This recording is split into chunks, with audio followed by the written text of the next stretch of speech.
For nearly 3 centuries, the name Targaryen did not merely command respect in Westeros. It commanded fear. Fire and blood forged their dynasty. Dragons carved their legacy into stone and sky. Kingdoms bent the knee not because they wished to, but because they had no other choice. But in a night of the 7 kingdoms, something has changed. The banners still bear the 3-headed dragon. The silver hair still gleams in the sunlight. The Iron Throne still stands in King's Landing. And yet, the power feels thinner. This story may center on Dunk and Ed, a hedge knight and his squire wandering the dusty roads of Westeros, but beneath their journey lies another tale.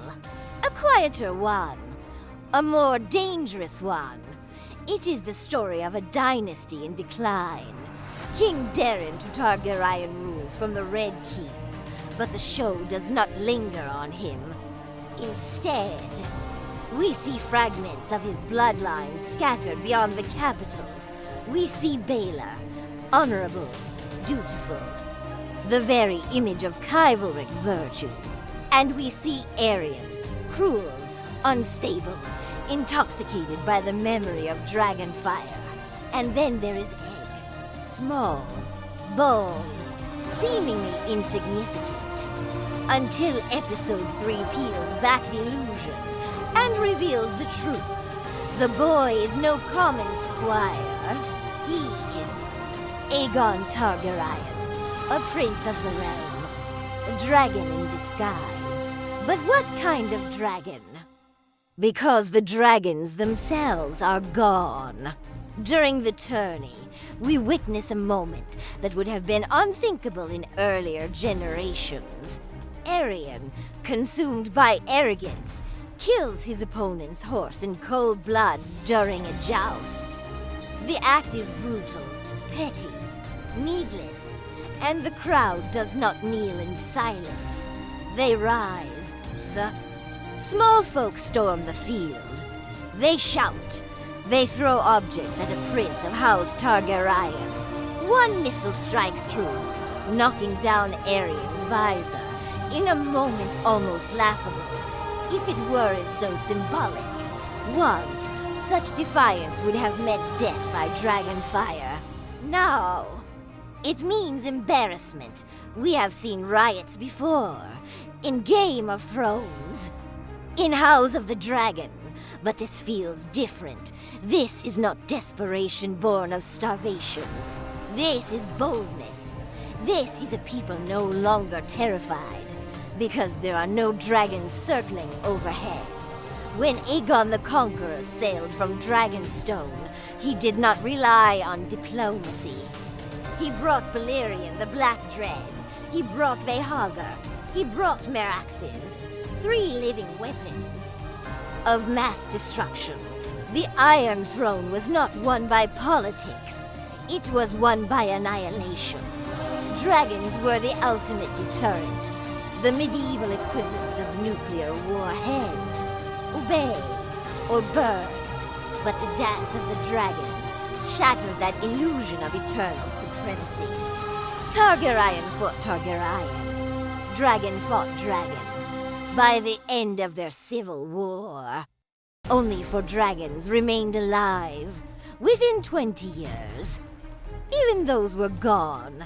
The last dragon, small, sickly, pitiful, died in chains. And with it died the myth. For nearly 150 years, no dragon would return to the skies. Not until Daenerys Stormburn would hatch them from stone and magic. So what remains when the fire is gone? The Targaryens still sit the throne in this era.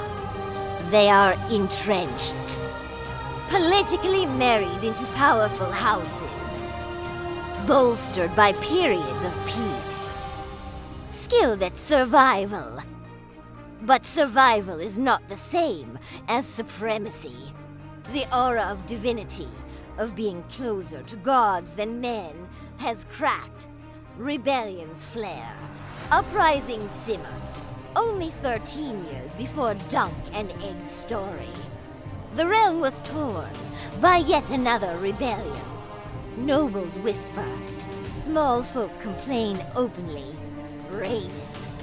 Fossaway speaks of his hatred for the crown without fear of immediate execution.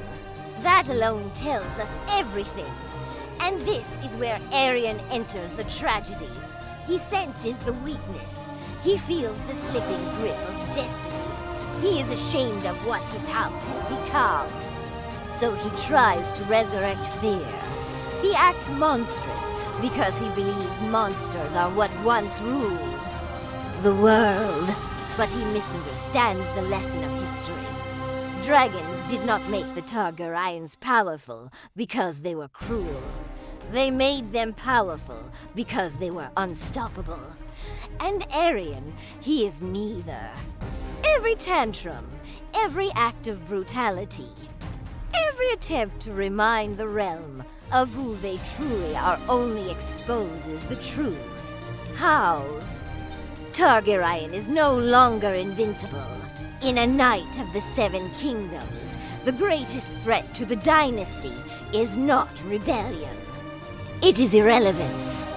And in the quiet footsteps of a humble squire named Egg, we are watching the fragile bridge between two eras, between fading myth and hard reality.